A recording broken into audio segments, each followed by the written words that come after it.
أما بعد فأعوذ بالله السميع العليم من الشيطان الرجيم وما تأتيهم من آية من آيات ربهم إلا كانوا عنها معرضين۔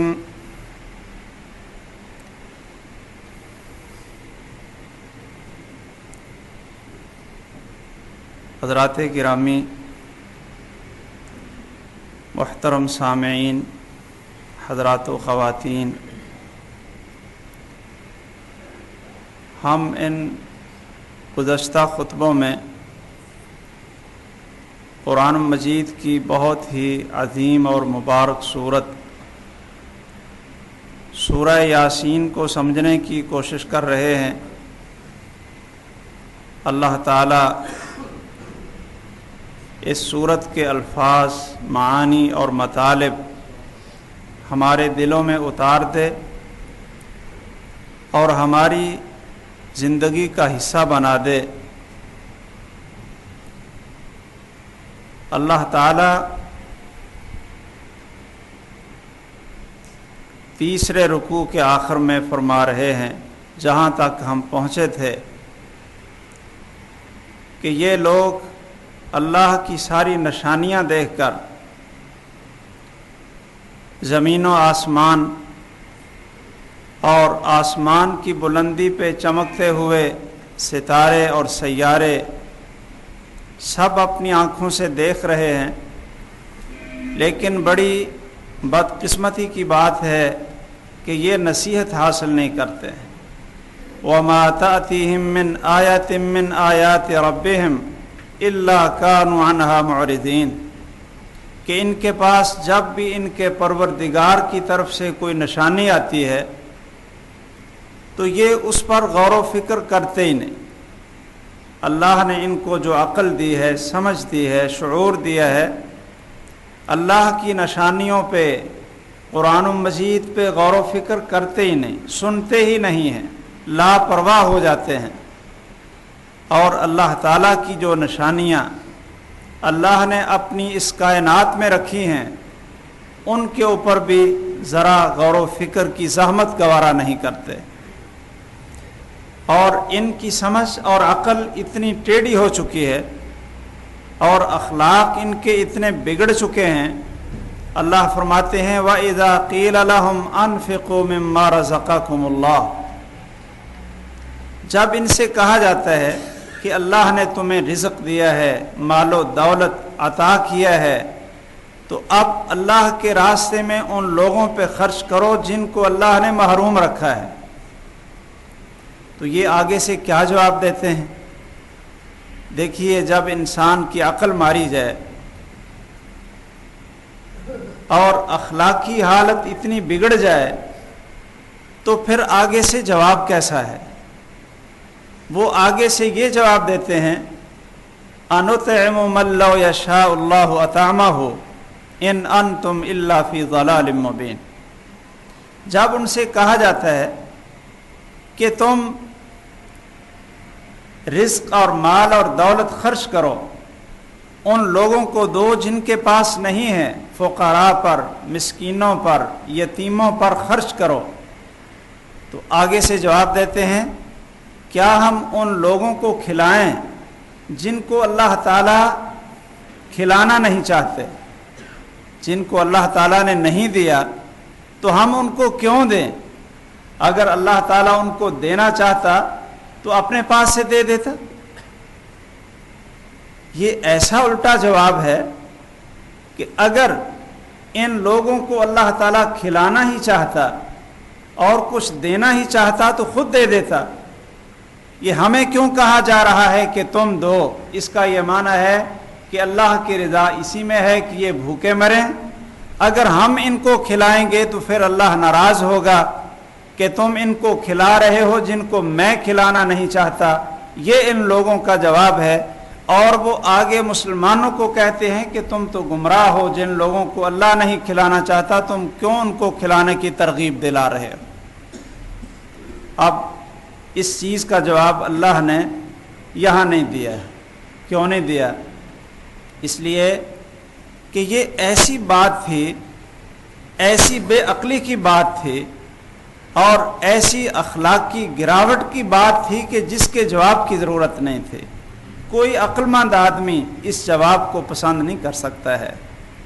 اس لیے میرے بھائیوں کہ اللہ نے جو کچھ دیا ہے وہ اللہ کا انعام ہے، وہ انسان کا اپنا کوئی استحقاق نہیں تھا۔ آخر کیا وجہ ہے کہ ویسی شکل، ویسے آپ کے بھائی، ویسے انسان، بلکہ ممکن ہے کہ آپ سے زیادہ خوبصورت ہوں، آپ سے زیادہ عقل اور علم والے ہوں، آپ سے زیادہ بڑے خاندان کے ہوں، لیکن یہ تو اللہ کی مرضی ہے کہ کسی کو دولت دے دیتا ہے، کسی کو فقیر بنا دیتا ہے۔ یہ اللہ کی مرضی ہے کہ کسی کو دے کر آزماتا ہے اور کسی کو نہ دے کر آزماتا ہے۔ یہ کسی کی صلاحیت اور لیاقت کی بنیاد پر نہیں ہوتا۔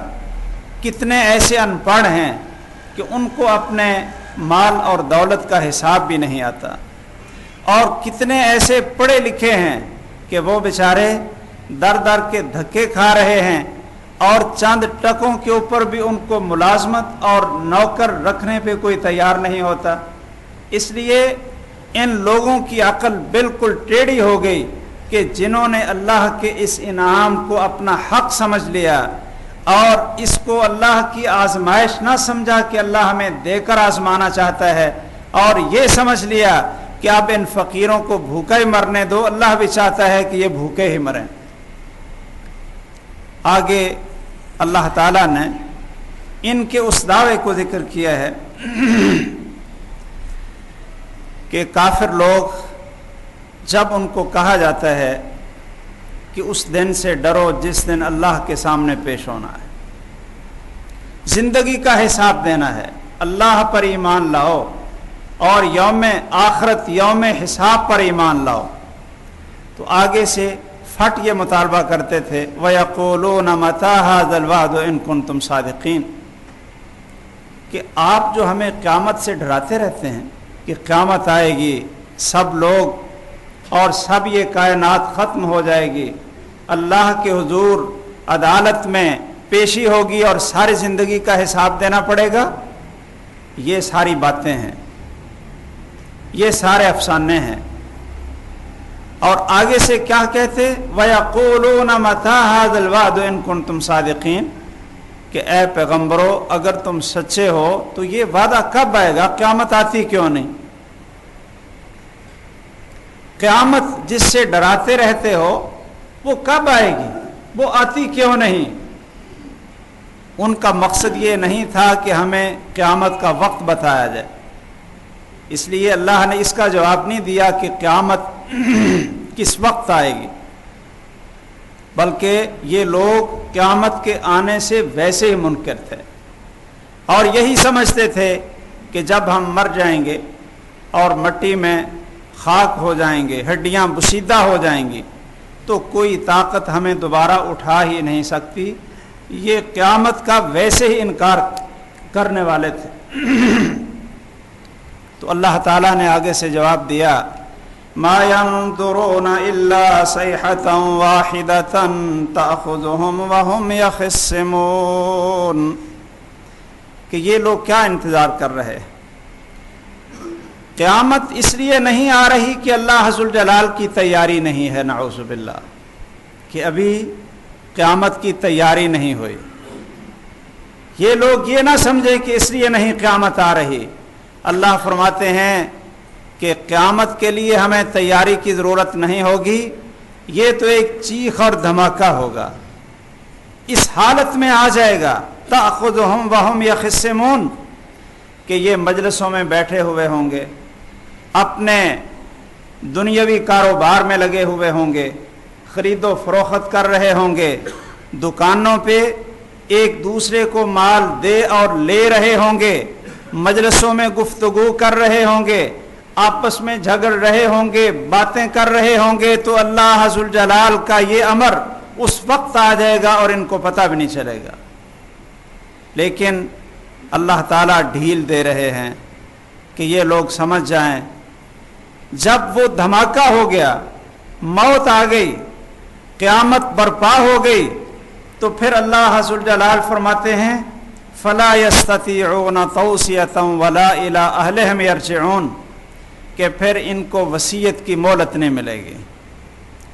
جب وقت آ جاتا ہے تو پھر وصیت کی مہلت نہیں ملتی ہے، اور نہ ہی دوبارہ اپنے خاندان اور قبیلے کے پاس جا کر یہ دوبارہ باتیں کر سکتے ہیں اور اپنی زندگی کو بنا سکتے ہیں۔ پھر اللہ ذوالجلال کی مہلت ختم ہو جاتی ہے، اور اللہ تعالیٰ نے پھر آگے قیامت کا منظر پیش کر دیا ہے۔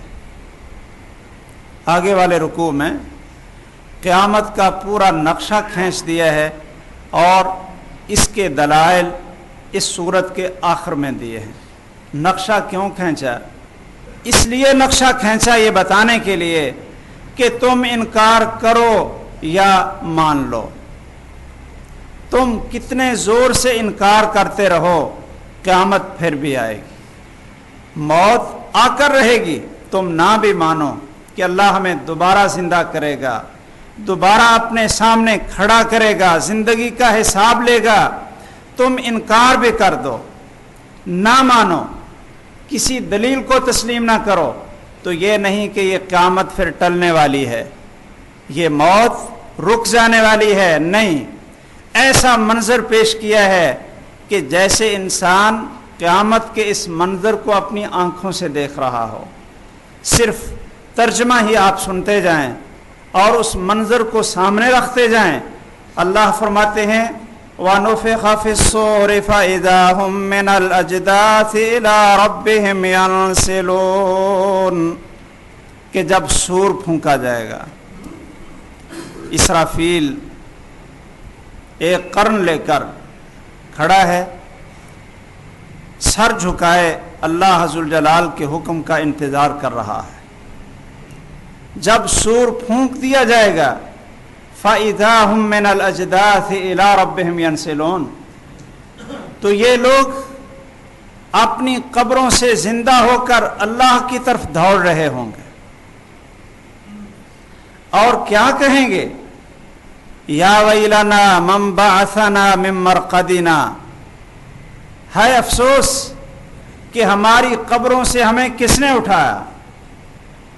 یہ پہلے تو انکار کرتے تھے، مانتے ہی نہیں تھے کہ ہم قبروں سے اٹھیں گے، ہمیں زندہ کیا جائے گا، لیکن جب زندہ ہو کر بھاگ رہے ہوں گے اللہ کی طرف، اللہ کی عدالت میں پیشی کے لیے دوڑ رہے ہوں گے، تو پھر کہیں گے یا ویلنا من بعثنا من مرقدنا، ہے افسوس کہ ہمیں کس نے اٹھایا، ہم تو مر چکے تھے، ہم تو یہی سمجھتے تھے کہ اب دوبارہ ہمیں نہیں اٹھایا جائے گا۔ اور پھر یا تو خود جواب دیں گے اور یا پھر فرشتے جواب دیں گے ھذا ما وعد الرحمن وصدق المرسلون، یہ وہی ہے جو اللہ نے وعدہ کیا تھا اور پیغمبروں نے سچ بولا تھا، پیغمبر سچے تھے، اور اللہ ذوالجلال کا یہ وعدہ بالکل سچا تھا۔ کیسے قیامت آ گئی؟ ان کانت الا صیحۃ واحدہ، ایک دھماکہ ہوا، ایک چیخ آئی، فَإِذَا هُمْ جَمِيعٌ لَدَيْنَا مُحْضَرُونَ، تو اب سارے کے سارے اللہ کے سامنے حاضر ہیں، سارے اللہ کی عدالت میں کھڑے ہیں۔ آپ یاد رکھیں کہ 3 دفعہ سور پھونکا جائے گا، جیسا کہ قرآن مجید کی دوسری آیات سے پتہ چلتا ہے۔ ایک کو نفخۃ الصاق کہتے ہیں کہ جب ایک دفعہ سور پھونکا جائے گا تو جتنے زندہ ہیں، جتنی کائنات ہے، سب بے ہوش ہو جائے گی، سب کے ہوش ختم ہو جائیں گے۔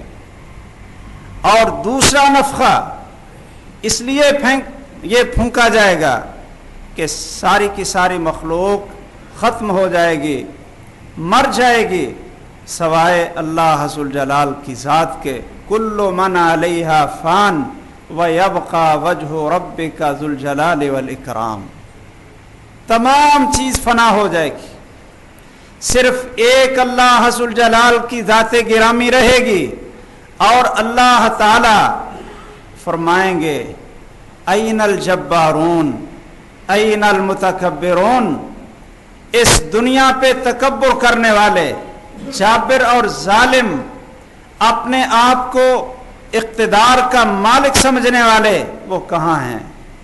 کوئی جواب نہیں آئے گا۔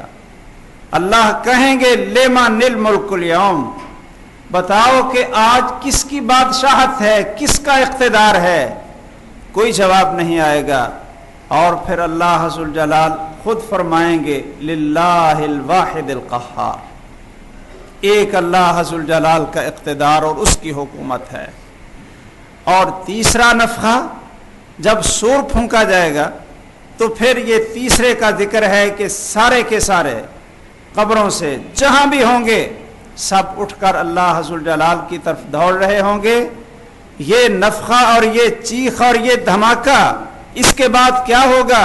فَإِذَا هُمْ جَمِيعٌ لَدَيْنَا مُحْضَرُونَ، اللہ فرماتے ہیں کہ سارے کے سارے پھر لائنیں لگائے ہمارے سامنے کھڑے ہیں۔ اب کیا ہوگا؟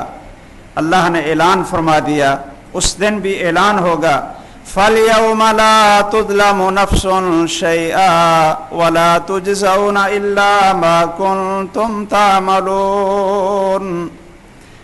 اعلان ہو جائے گا کہ آج کسی پر زیادتی نہیں ہوگی، کسی پر ظلم نہیں ہوگا۔ ایسا نہیں ہوگا کہ کسی نے نہیں کیا ہے تو اس کے کھاتے میں لکھ دیا، ایسا بھی نہیں ہوگا کہ کسی نے کیا ہوا ہے اور اس کے کھاتے میں لکھا ہی نہیں، اس نے نیکی کمائی ہے لیکن اس کے نامہ اعمال میں لکھی نہیں، ایسا بھی نہیں ہوگا۔ اور ایسا بھی نہیں ہوگا کہ اس نے وہ کام کیا ہی نہیں، جرم کیا ہی نہیں اور اس کے نام لگا دیا جائے، ایسا بھی نہیں ہوگا۔ اور اللہ تعالیٰ تمہیں وہی بدلہ دیں گے جو تم دنیا میں کرتے رہے تھے۔ اعلان ہو جائے گا۔ اس اعلان کے بعد کیا ہوگا کہ جنتی لوگ وہ اس دن کی سختیوں سے اللہ ان کی حفاظت فرمائے گا، ان کو عدالت میں لمبی دیر کھڑے ہونے کی ضرورت نہیں ہوگی۔ کتنے خوش نصیب وہ ہوں گے جو بغیر حساب اور عذاب کے کتاب کے جنت میں چلے جائیں، نہ ان کا اللہ حساب لیں گے اور نہ ان کو عذاب دیں گے، اور نہ ہی اس دن جو 50,000 سال کا دن ہوگا اس دن عدالت میں کھڑے ہونے کی ان کو زحمت گوارا کرنی پڑے گی، بلکہ جنتیوں کے بارے میں تو بڑی جلدی فیصلہ ہو گیا۔ کیا اللہ نے فرمایا ان اصحاب الجنت اليوم فی شغل فاکہون، کہ جنتی تو اپنے مزے میں مشغول ہوں گے، جنت کے مزے لے رہے ہوں گے اور جنت کی نعمتوں سے لطف اندوز ہو رہے ہوں گے۔ ہم وازواجہم فی ظلال علی الارائک متکئون۔ انسان اگر اکیلا لطف اندوز ہو رہا ہو تو یہ مزہ پورا نہیں ہوتا جب تک اس کے گھر والے، اس کی بیوی اس کے ساتھ لطف میں نہ آئیں۔ اس لیے اللہ فرماتے ہیں یہ جنتی لوگ اور ان کی بیویاں مزین تختوں کے اوپر ٹیک لگائے گھنے سایوں میں بیٹھے ہوئے ہوں گے اور لطف کے یہ مزے کی زندگی گزار رہے ہوں گے۔ اور کیا ان کو ملے گا؟ لَهُمْ فِيهَا فَاكِهَةٌ وَلَهُمْ مَا يَدَّعُونَ، مختلف قسم کے پھل ملیں گے اور جو مانگیں گے وہ مل جائے گا۔ میرے بھائیوں، دنیا میں کوئی شخص کتنا بھی آسودہ حال ہو، بادشاہ ہو اور سمجھتا ہو کہ میری زبان کا نکلا ہوا قانون بن جاتا ہے، اللہ نے اس کو بڑی دولت دی ہو، لیکن یاد رکھیں جو مانگتا ہے وہ اس کو ملتا نہیں، کہ جو مانگے وہ اس کو مل جائے۔ ایسے دنیا میں کسی کے ساتھ نہیں ہوتا۔ یہ اللہ تعالیٰ جنتیوں کو یہ مقام دیں گے اور یہ عظمت دیں گے. ارادہ کریں، چاہت کریں، جو اپنے منہ سے مانگیں نکالیں. وَلَكُمْ فِيهَا مَا تَشْتَهِي أَنفُسُكُمْ وَلَكُمْ فِيهَا مَا تَدَّعُونَ. یہ نعمتیں اللہ ذوالجلال جنت میں عطا کریں گے. دنیا میں کسی کو یہ نعمت نہ آج تک نصیب ہوئی ہے اور نہ قیامت تک ہوگی. اللہ نے جنت کا جو مزہ اور لطف رکھا ہے دنیا میں ہم اس کا تصور نہیں کر سکتے ہیں. آپ جانتے ہیں کہ جو لوگ ان علاقوں میں رہتے ہیں وہ بھی اکتا جاتے ہیں. اے سی میں رہنے والے اور 4 کنال اور بلکہ ایکڑوں کے گھروں میں رہنے والے وہ بھی اکتا جاتے ہیں اور چاہتے ہیں کہ چلو جب گرمیاں آئیں اور موسم بدلے تو ہم کسی اور علاقے کی جا کر سیر کریں. اور جو لوگ ادھر رہتے ہیں جہاں آپ لوگ جاتے ہوں گے وہ ادھر سے اکتا جاتے ہیں. ان کی یہ چاہت ہوتی ہے کہ چلیے ہم یہاں سے نکلیں کسی اور علاقے میں ذرا جائیں اور ذرا موسم بدل جائے، ہوا بدل جائے. میرے بھائیو، جنت ایک ایسی چیز ہوگی کہ انسان اس میں کبھی اکتائے گا نہیں. خالدین فیہا ابدا، ہمیشہ ہمیشہ رہے گا. لا یبغون عنہا حولا، اس کے اندر یہ کبھی چاہت پیدا نہیں ہوگی کہ چلیے یہاں سے ہم اکتا گئے ہیں تو کسی اور علاقے کی سیر کے لیے نکل جائیں. اللہ نے جنت بڑی عظیم بتائی. اور پھر سب سے بڑا انعام کیا ہے؟ فرمایا سلام قولا من رب الرحیم، کہ جنتیوں کو فرشتے کہہ رہے ہوں گے کہ تم پر سلامتی، اللہ کی طرف سے تمہیں تحفہ ملا ہے، اللہ تمہیں سلام کہہ رہے ہیں. بھائیو ذرا غور تو کریں، کوئی تھوڑا سا دنیا میں جس کی ذرا تھوڑی سی بڑی حیثیت نظر آئے نا اور اس کا آپ کو سلام پہنچے تو آدمی پھولا نہیں سماتا کہ جی گورنر نے آپ کو سلام کہا ہے، فلاں افسر نے آپ کو سلام کہا ہے. میرے بھائیو، جنت کی نعمتیں ایک طرف اور انعامات ایک طرف، اللہ ذوالجلال کا سلام اور اس محبوب کی زیارت ایک طرف. دنیا کی ساری نعمتیں بھول جائیں گی جب اللہ ذوالجلال کی زیارت نصیب ہوگی. سلام قولا من رب الرحیم، کہ اس رب کی طرف سے تمہیں سلام ہو جو بڑا مہربان ہے، بڑے رحم اور کرم والا ہے. اس کی طرف سے تمہیں سلام ہو، سلامتی ہی سلامتی ہے. جنتیوں کا فیصلہ تو بڑی جلدی ہو گیا اور جنت کے مزے لے رہے ہیں اپنی بیویوں کے ساتھ اور مزین تختوں پہ بیٹھے گھنے سایوں کے اندر محو آرام ہیں. لیکن دوسرا اعلان ذرا سنیں. اللہ فرماتے ہیں وَامْتَازُوا الْيَوْمَ أَيُّهَا الْمُجْرِمُونَ، اے مجرموں تم الگ ہو جاؤ. کن سے الگ ہو جاؤ؟ یہ تمہاری خاندان اور تمہاری برادری کے لوگ جو مومن تھے، جن کا تم مذاق اڑایا کرتے تھے، آج تم ان کے ساتھ نہیں ہوگے. وہ جنت میں تم الگ ہو جاؤ، تم جہنم میں جاؤ گے. اور پھر تم کن سے الگ ہو جاؤ؟ اپنی پارٹیاں، اپنی جماعتیں، اپنے مددگار، جن کو تم یہ سمجھتے تھے کہ یہ قیامت کے دن ہمارے کام آئیں گے، ان سے بھی الگ ہو جاؤ. اکیلے اللہ کی عدالت میں پیش ہونے کا وقت آ گیا ہے. اب تمہارے کوئی کام نہیں آئے گا. وَامْتَازُوا الْيَوْمَ أَيُّهَا الْمُجْرِمُونَ، اے مجرموں الگ ہو جاؤ، کھڑے ہو جاؤ، اللہ کی عدالت میں آؤ. الم آہد الیکم یا بنی آدم اللہ تعبدوا الشیطان، اے بنو آدم کیا میں نے تمہیں وصیت نہیں کی تھی کہ شیطان کی پوجا نہ کرنا یہ تمہارا دشمن ہے، شیطان کے پیچھے نہ چلنا، شیطان کی عبادت نہ کرنا یہ تمہارا دشمن ہے۔ وَأَنِ اعْبُدُونِي هَذَا صِرَاطٌ مُسْتَقِيمٌ، اور میری بندگی کرنا یہ سیدھا راستہ ہے۔ کیا میں نے تمہیں یہ وصیت نہیں کی تھی؟ وَلَقَدْ أَضَلَّ مِنْكُمْ جِبِلًّا كَثِيرًا أَفَلَمْ تَكُونُوا تَعْقِلُونَ، اس شیطان نے بڑے مخلوق کو، بڑے لوگوں کو گمراہ کر دیا، تمہیں عقل نہیں آئی تھی کہ اپنے دشمن کے پیچھے چل پڑے؟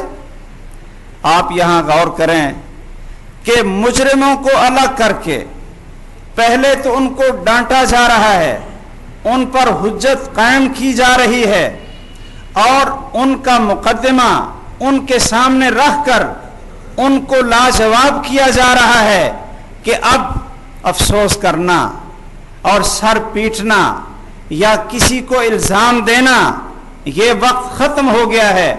ہم نے واضح کیا تھا کہ شیطان تمہارا دشمن ہے، اس کی عبادت نہیں کرنی، میری بندگی کرنی ہے، یہ صراط مستقیم ہے۔ لیکن تمہیں اللہ نے عقل بھی دی تھی، انبیاء بھیجے تھے اور کتابیں بھیجی تھیں، کیا تمہیں سمجھ نہیں تھی؟ یہاں ایک لفظ پہ آپ حضرات ذرا تھوڑا سا غور کرتے جائیں۔ اللہ نے کیا فرمایا؟ فرمایا کہ اے بنو آدم کیا میں نے تمہیں وصیت نہیں کی تھی کہ شیطان کی عبادت نہ کرو؟ کیا دنیا میں کبھی آپ نے کسی کو دیکھا ہے کہ جو شیطان کی عبادت کرتا ہو؟ کیا مانا؟ کہ شیطان کو سجدہ کر رہا ہو، وہ سمجھتا ہو کہ یہ شیطان ہے اور پھر اس کو سجدہ کر رہا ہو۔ شیطان سے تو ہر ایک کو نفرت ہے۔ مشرکین مکہ جو تھے وہ بھی شیطان کو اپنا دشمن ہی سمجھتے تھے، اور یہودی عیسائی وہ بھی شیطان کو اپنا دشمن ہی سمجھتے تھے۔ ایک فاسق اور فاجر آدمی، چور اور ڈاکو آدمی، آپ اس سے بھی پوچھ لیں تو وہ بھی کہے گا کہ شیطان دشمن، تو میں شیطان کی پوجا نہیں کرتا، شیطان کی عبادت نہیں کرتا۔ تو اللہ تعالیٰ نے یہ کیوں کہا ہے کہ تم شیطان کی عبادت نہ کرو؟ اگر اس نقطے کو آپ حضرات سمجھ لیں تو کافی راستہ صاف ہو جاتا ہے کہ شیطان کی پوجا اور عبادت کیا ہوتی ہے۔ میرے بھائیوں غور سے سن لیں کہ شیطان کی اطاعت اور اس کا حکم ماننا اس کی عبادت ہے۔ شیطان کا حکم ماننا اور شیطان کی اطاعت کرنی وہ اس کی عبادت ہے، اور اللہ کا حکم ماننا، اللہ کی اطاعت یہ اللہ کی عبادت ہے۔ آدم علیہ السلام کو اللہ نے سجدے کا حکم، آدم علیہ السلام کے لیے اللہ نے فرشتوں کو سجدے کا حکم دیا، تو فرشتوں نے آدم علیہ السلام کو سجدہ کیا۔ تو کیا آپ ذرا غور کریں گے کہ یہ حکم کس کا تھا؟ اللہ کا تھا۔ اس لیے یہ سجدہ اللہ کی عبادت ہے، آدم علیہ السلام کی عبادت نہیں تھی، کیونکہ سجدے کا حکم کس نے دیا تھا؟ اللہ نے دیا تھا۔ اللہ نے سجدے کا حکم دیا اور وہ حکم مان کر فرشتوں نے سجدہ کیا، تو اللہ کی اطاعت وہ اللہ کی عبادت ہے، اور جس کی آپ اطاعت کر رہے ہیں اس کی عبادت کر رہے ہیں۔ آپ یہاں یہ چیز بھی سمجھتے جائیں کہ پیغمبر کی اطاعت ہم کرتے ہیں، اس کی عبادت نہیں۔ کیوں؟ اس لیے کہ پیغمبر کی اطاعت کا حکم کس نے دیا ہے؟ اللہ نے دیا ہے۔ اس لیے پیغمبر کی اطاعت بھی اللہ کی عبادت ہے، کیونکہ اللہ کے حکم سے ہم پیغمبر کی اطاعت کرتے ہیں۔ والدین کی اطاعت بھی اللہ کی عبادت ہے، کیونکہ اللہ کے حکم سے ہم والدین کی اطاعت کرتے ہیں۔ اور جس چیز میں والدین کا حکم اللہ کے حکم سے ٹکرا جائے تو پھر ہمیں کیا کرنا چاہیے کہ والدین ایک حکم دے رہے ہیں اور اللہ کا حکم اس کے الٹ ہے. مثلا والدین کہتے ہیں کہ آپ نماز نہ پڑھو اور اللہ عز الجلال کا کیا حکم ہے کہ نماز پڑھو. اگر یہاں آپ والدین کا حکم مان لیں تو یہ والدین کی بندگی اور والدین کی عبادت ہے اور اس سے آدمی مشرک ہوتا ہے کیونکہ اس نے والدین کا حکم مانا اللہ کے حکم کے مقابلے میں. اس لیے حکم صرف اللہ کا، اطاعت اللہ کی، بندگی اللہ کی، یا اس کی اطاعت کے جس کی اطاعت کا حکم اللہ نے دیا ہے. تو بھائیو اس سے یہ پتہ چلا کہ شیطان جب حکم دیتا ہے لوگوں کو کہ تم ان بتوں سے مانگو، تم ان مردوں سے مانگو، تو جب شیطان کے حکم پہ انسان کسی مردہ سے مانگ رہا ہوتا ہے تو شیطان کی عبادت کر رہا ہے کیونکہ اس کی اطاعت اور حکم کی وجہ سے اس نے غیر اللہ کی پوجا کی. اسی طرح جب کوئی حکمران ہو ہمیں یہ حکم ہے کہ اس کی اطاعت کرو، حکمران کی اطاعت کرو. کب؟ کہ جب وہ اللہ اور اس کے رسول کا حکم دیں. جب اللہ اور اس کے رسول کا حکم دیں تو حکمران کی اطاعت کرو، اور جب وہ اپنا حکم چلائیں تو پھر ان کی اطاعت نہ کرو ورنہ ان کی بندگی ہو جائے گی، ورنہ ان کی بندگی ہو جائے گی. اس لیے ایسا حاکم اور ایسا حکمران وہ خود طاغوت بن جاتا ہے، خود شیطان بن جاتا ہے جو اللہ کے حکم کو چھوڑ کر اپنا حکم نافذ کر رہا ہے. اس لیے اللہ فرماتے ہیں کہ اے بنو آدم، کیا میں نے تمہیں نصیحت نہیں کی تھی؟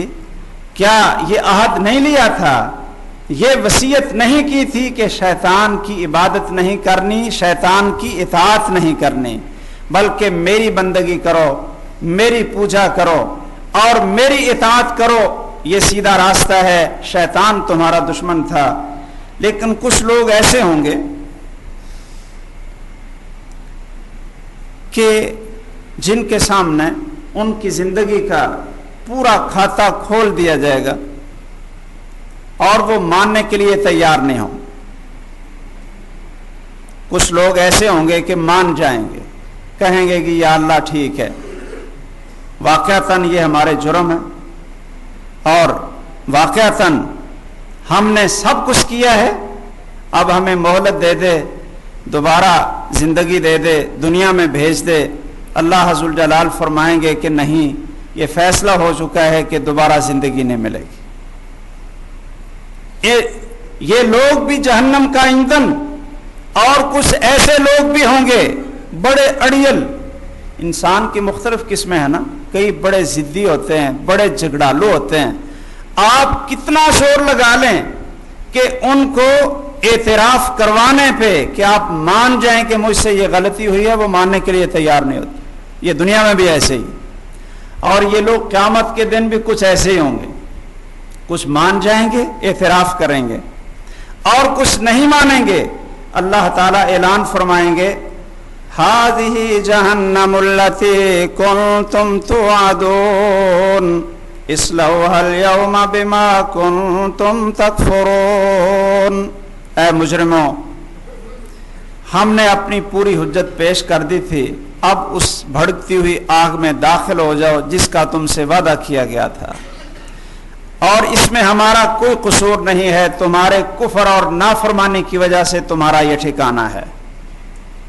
اب کچھ لوگ تو چلے جائیں گے اور کچھ لوگ کہیں گے کہ اللہ ہم نے تو کچھ نہیں کیا، ہم نے کوئی گناہ کیا ہی نہیں. اب ان لوگوں کو کیسے منوایا جائے جو اللہ تعالیٰ کے سامنے بھی اکڑ جائیں، قیامت کے دن بھی کہیں کہ ہم نے تو کچھ نہیں کیا، ہمارا جرم ہی کوئی نہیں. تو اللہ عز الجلال